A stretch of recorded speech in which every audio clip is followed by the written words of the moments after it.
প্রিয় দর্শক, আসসালামু আলাইকুম। আবারও চলে আসলাম আমার লাইফস্টাইল নিয়ে। এখন বাজে সন্ধ্যা ৬টা। মুরগিগুলো এখন খোয়ারে যাবে। আর খোয়ারে যাওয়ার আগে কিন্তু মুরগিগুলোকে খুব ভালোভাবে খাবার খাওয়াতে হবে। আমি কিন্তু প্রতিদিনই সেম কাজটা করি। এখন আমি দিয়েছি ভুসি আর ফিড, সাথে রয়েছে গম এবং কিছু ধান। আর এই খাবারগুলো যদি প্রতিদিন সন্ধ্যাবেলা খাইয়ে খোয়ারও দেওয়া হয় তাহলে কিন্তু মুরগিগুলো সকালই ডিম দিয়ে দেয়। প্রিয় দর্শক, আর এই খাবারগুলো ৩ থেকে ৪ বার সারাদিনে খাওয়ালে মুরগি কিন্তু প্রতিদিনই ডিম দিবে। আর হ্যাঁ, এই খাবারের সাথে কিন্তু অবশ্যই ফিড খাওয়াতে হবে। আর পুষ্টিকর খাবার খাওয়ালে কিন্তু প্রতিদিন আপনার মুরগি ডিম দিবে। আর প্রতিদিন যদি আপনার মুরগি ডিম দেয় তাহলে তো মন ভালো থাকে এবং কি মুরগি লালন পালন করারও ইচ্ছা জাগে। হ্যাঁ প্রিয় দর্শক, যদি একটু কিপটামি করেন তাহলে কিন্তু মুরগি প্রতিদিন ডিম দিবে না, মুরগিগুলো কিন্তু সুস্থ স্বাভাবিক থাকবে না।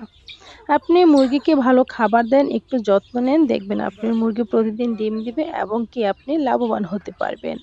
আমি কিন্তু অনেকগুলো মুরগি কমিয়ে নিয়েছি, এখন কিন্তু অল্প কিছু মুরগি লালন পালন করি, আমার কিন্তু এগুলাই চলে। আর আমাদের আশেপাশে কিন্তু শিয়াল আছে, মাঝে মধ্যে কিন্তু শিয়ালও আমার ২-১টা মুরগি নিয়ে যায়। প্রিয় দর্শক, আমি কিন্তু খোলা আকাশের নিচে মুরগিগুলো ছেড়ে লালন পালন করি। আমি কিন্তু মুরগিগুলোকে আটকে রাখি না। আর মুরগিগুলো কিন্তু আটকে রাখলে প্রতিদিন ডিম দিতে চায় না। অনেকেই আছেন মুরগিকে হিসাব করে খাবার দেন, আর এই খাবার কম দেওয়ার কারণে কিন্তু মুরগি ঠিকমতো ডিম দেয় না। তখন বলেন কি, আমার মুরগি ঠিকমতো ডিম দেয় না, আমার লস হচ্ছে।